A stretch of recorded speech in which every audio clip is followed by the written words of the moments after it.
Fala galerinha, bem-vindos a mais um vídeo deste canal. Se você não é inscrito, já se inscreve, ativa o sininho de notificação, deixa o seu like nesse vídeo.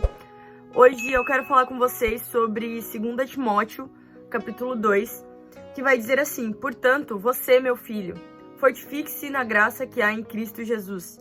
E as palavras que me ouviu dizer na presença de muitas testemunhas, confie-as a homens fiéis que sejam também capazes de ensiná-las a outros. Suporte comigo os meus sofrimentos como bom soldado de Jesus Cristo. Nenhum soldado se deixa envolver pelos negócios da vida civil, já que deseja agradar aquele que o alistou. Semelhantemente, nenhum atleta é coroado como vencedor, se não competir de acordo com as regras. O lavrador que trabalha arduamente deve ser o primeiro a participar dos frutos da colheita. Reflita no que estou dizendo, pois o Senhor dará a você entendimento em tudo. Versículo 11.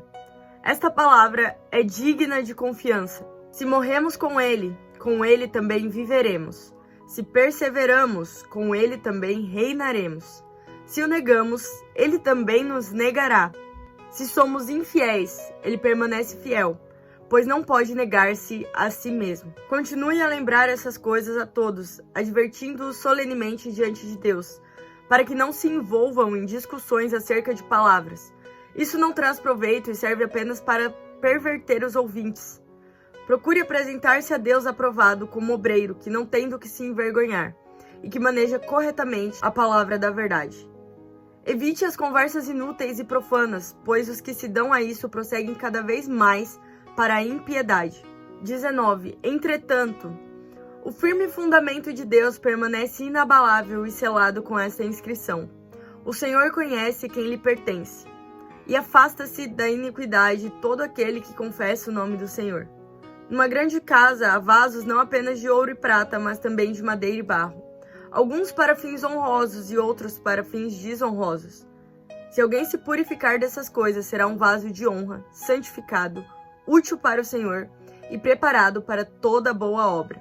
Fuja dos desejos malignos da juventude e siga a justiça, a fé, o amor e a paz com aqueles que de coração puro invocam o Senhor. Evite as controvérsias tolas e inúteis, pois você sabe que acabam em brigas. E o texto, eu pulei alguns versículos, mas no geral o texto vai advertir a gente sobre o que é um servo do Senhor e como o servo do Senhor se comporta, e também reafirma pra gente que Deus, ele é um Deus fiel, independente da nossa fidelidade, mas que ele também é um Deus justo. Então, se você o nega, se você diz que não o conhece, ele também diz que não conhece você. Então, Deus, ele trabalha de acordo com o livre-arbítrio. O que você escolher, mesmo não sendo da vontade dele, ele permite. E o texto base do vídeo de hoje vai ser 2 Timóteo, depois leia inteiro, eu pulei alguns versículos só para não estender o tempo, mas é de extrema relevância e muito importante a gente entender que Deus, ele quer que a gente seja esses vasos de honra para fins honrosos, aqueles que de alguma maneira podem ser úteis para Deus, né? Tem um versículo aqui, o 21, que diz que se alguém se purifica dessas coisas, das brigas e tudo que não convém ao servo do Senhor, será vaso para honra, santificado e útil para o Senhor e preparado para toda obra. E a maior reflexão que me traz aqui essa noite é perguntar para você quem você tem sido e o que você tem feito. Eu assisti um filme essa semana que me lembrou muito sobre quem Deus é e como ele sabe das coisas antes que aconteçam. É um filme baseado em fatos reais que se chama Minha Vida com Propósito, e o título em inglês, que também tem um impacto gigantesco, se chama Eu Não Tenho Vergonha, Não Estou Envergonhada. É a história de uma garota, de uma menina que frequentou a Columbia High School, eu acho que é esse o nome, uma escola nos Estados Unidos que sofreu um atentado. E ela foi uma das vítimas que acabou morrendo. E o mais forte dessa história é que Deus, desde sempre, preparou ela para esse momento. E uma coisa que sempre me impactou muito é o lado das dificuldades. Então, uma pessoa, para mim, ao meu ver, que conta um testemunho e expõe as debilidades, expõe as fraquezas, tem um impacto muito maior para mim, porque eu estou vendo que passou por lutas. Não é aquela coisa de só tem dias bons, só tem alegria, só tem felicidade, só coisas boas. É a realidade, e na realidade você encontra o agir de Deus e Deus agindo e tudo. E no fim, essa menina impactou a vida de muitas pessoas. E é interessante porque ela já sabia que isso aconteceria.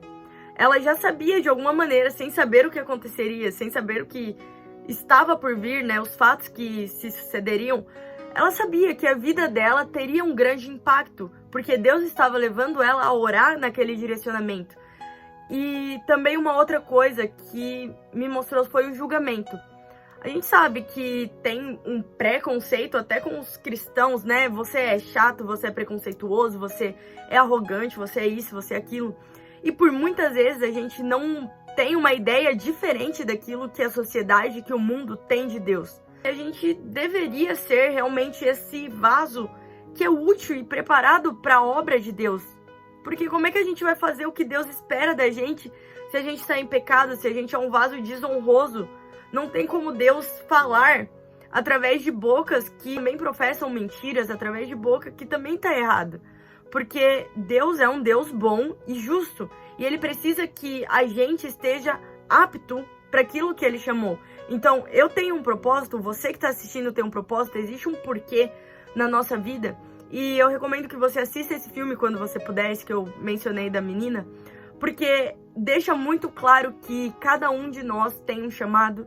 E às vezes a gente vive como se não tivesse, a gente vive como se Deus não esperasse algo de nós. E como se no futuro nós não fôssemos ser cobrados. Um outro versículo que é extremamente famoso e muito falado é João 3,16, que vai dizer: porque Deus amou o mundo de tal maneira que enviou seu Filho unigênito para todo aquele que nele crê, não pereça, mas tenha a vida eterna. A gente já ouviu esse versículo inúmeras vezes e às vezes não precisa nem acreditar em Deus, ser cristão, ir à igreja para já conhecer esse versículo, já saber o que está por trás disso, que é o amor de Deus. É dizer que Deus tem um amor tão grande que Ele entregou Jesus para que a gente não precisasse morrer e que a gente tivesse o direito a uma vida com Deus, a uma vida em espírito, uma vida no espírito, e que a gente também tivesse acesso, né, que nós fôssemos co-herdeiros com Cristo. Antes nós éramos criaturas, a gente aceitou o sacrifício de Jesus, nós viramos filhos. E uma coisa que a gente esquece é que Jesus vai voltar e um dia nós estaremos diante de Deus. E tem dias, tem semanas, eu não sei como funciona a sua agenda, mas parece que ultimamente a gente tem vivido tão fora do foco, tão vivendo a vida terrena, sabe? Tão vivendo como se os nossos dias aqui na Terra fossem realmente o que importa e esquecendo das coisas que hão de vir ainda, as coisas que vão acontecer. E o que vai acontecer é que o nosso espírito precisa ter mais atenção e mais cuidado do que o nosso corpo. A gente precisa tomar banho, higiene pessoal, a gente precisa arrumar o cabelo, se formar, a gente precisa trabalhar, a gente precisa ir a uma faculdade, a gente precisa ir para a escola.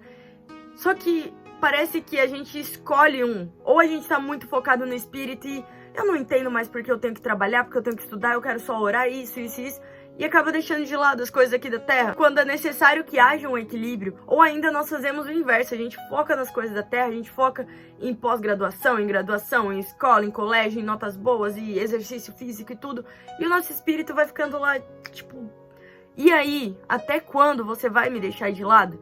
E acontece que Deus, Ele vai usar a gente justamente nas coisas que Ele já colocou dentro da gente. E tem coisas que Deus leva a gente a orar sobre. Como a gente viu aqui em Timóteo, Deus, Ele é um Deus justo. E Ele é um Deus fiel. Mas também é muito interessante esse versículo de um soldado que quer agradar aquele que o alistou, não se deixa envolver pelos negócios da vida civil. Então preste atenção nisso. Ele dá o exemplo do soldado, que se ele quer agradar quem o alistou, quem o colocou ali, ele deixa as coisas da vida civil de lado e foca só naquilo. E em segundo lugar, ele cita também o lavrador, que se ele se dedicou tanto para que haja uma colheita, quando a colheita vier, ele deve ser o primeiro a colher daqueles frutos.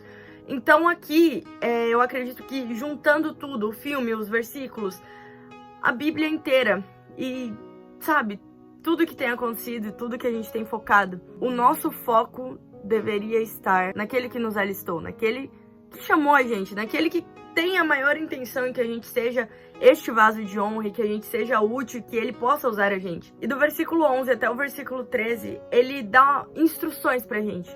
Ele diz: se você morre com ele, você ressuscita com ele. Se você persevera, você reina com ele.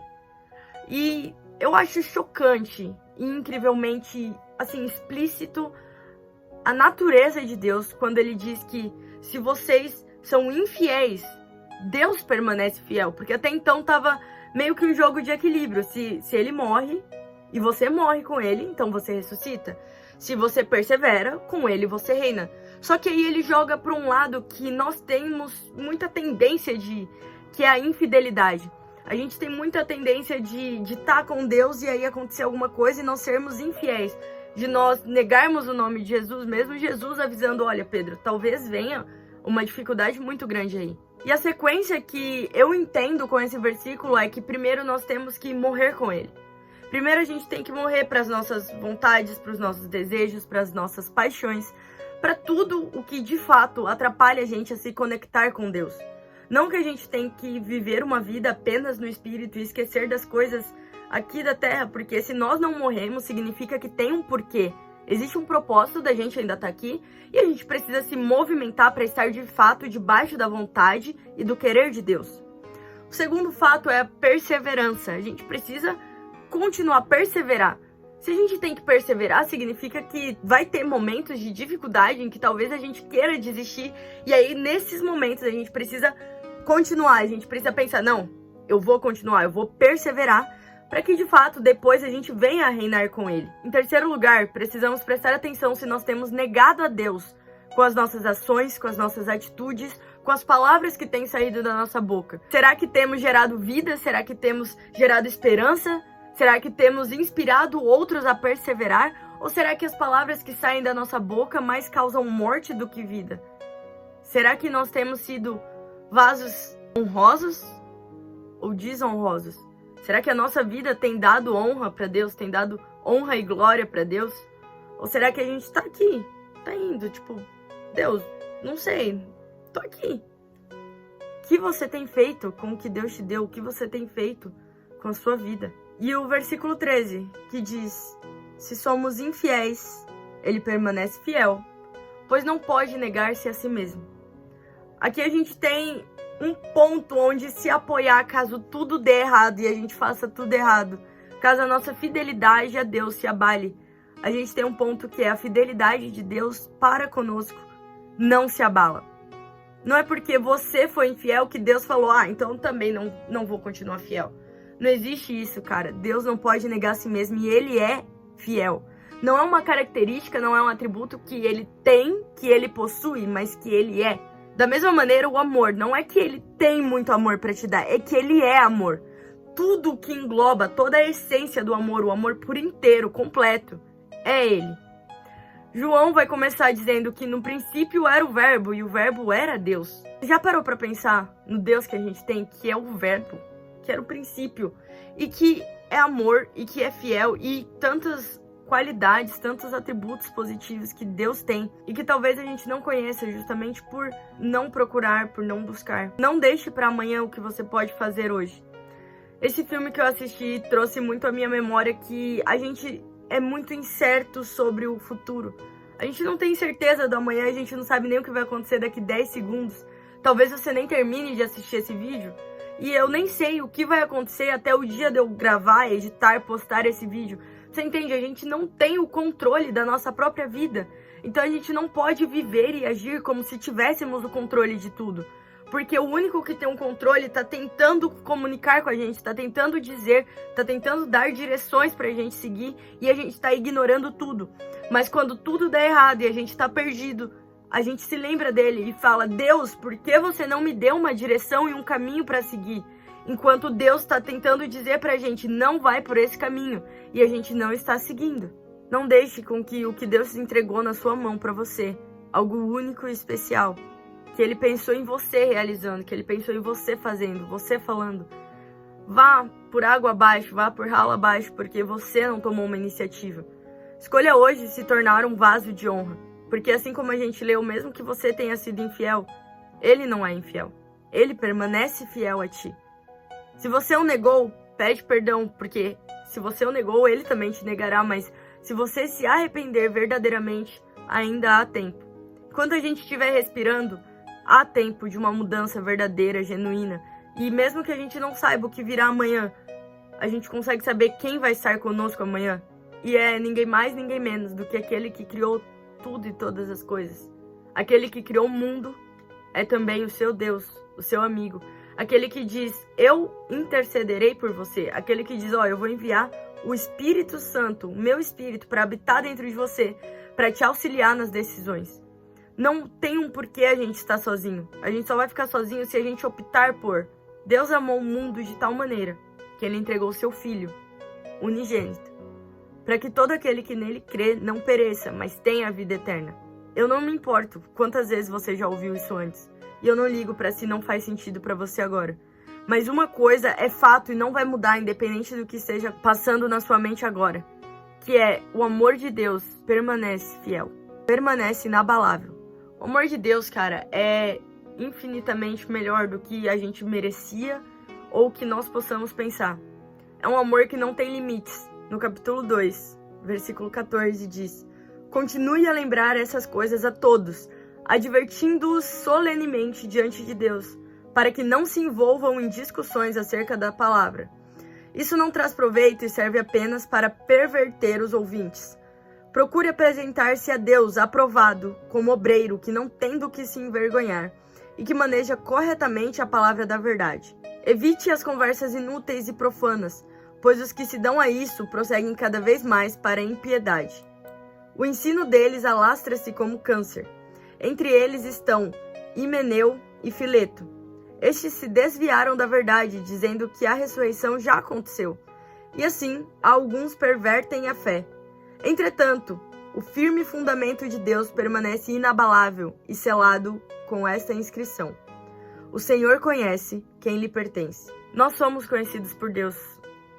E eu acredito que, independente de todas as palavras que foram ditas aqui, o mais importante é você parar para pensar sobre. Não deixe com que a repetição de João 3,16 faça essa passagem, esse versículo perder o sentido para você. Deus amou muito o mundo. Deus amou muito as pessoas. E Ele continua amando. Ele continua querendo que você volte a Deus, volte ao caminho, volte ao primeiro amor. Deus não desistiu da humanidade. Ele só tá esperando. A palavra diz que Ele bate a porta, mas, cara, Ele não vai arrombar e entrar na sua casa por você só porque você precisa dele e você não percebeu ainda. É necessário que a gente abra a porta. Então, nessa manhã, nessa noite, nessa tarde, nesse dia que você tá assistindo esse vídeo, que Deus te concedeu mais um dia de vida, abra a porta para Ele, deixa Ele entrar. Não entrar e ficar jogado na sala, mas que Ele seja o seu convidado de honra e que Ele possa habitar na sua casa, que Ele possa morar, que você passe a ser um lugar de habitação, que você fale, pode entrar, Jesus, e mude totalmente a sua vida. Obrigado por ter assistido esse vídeo até aqui. Não esquece, por favor, de se inscrever no canal para os próximos vídeos. Esse foi o vídeo de hoje, galera. Tenha um ótimo final de semana, tenha uma ótima semana. E de verdade mesmo, não desperdice a sua vida, não deixe, sabe, eu vou fazer amanhã, eu vou servir a Deus amanhã. A gente não tem o controle dessas coisas. Sabe, aceite Deus hoje, viva para Deus hoje. Faça as coisas que Ele te chamou agora. Não deixe para amanhã aquilo que você pode fazer hoje. Esse foi o vídeo de hoje. Eu espero que tenha feito sentido para você. Até o próximo vídeo. Deus abençoe grandemente a sua vida. Falou! Não esquece de deixar o like.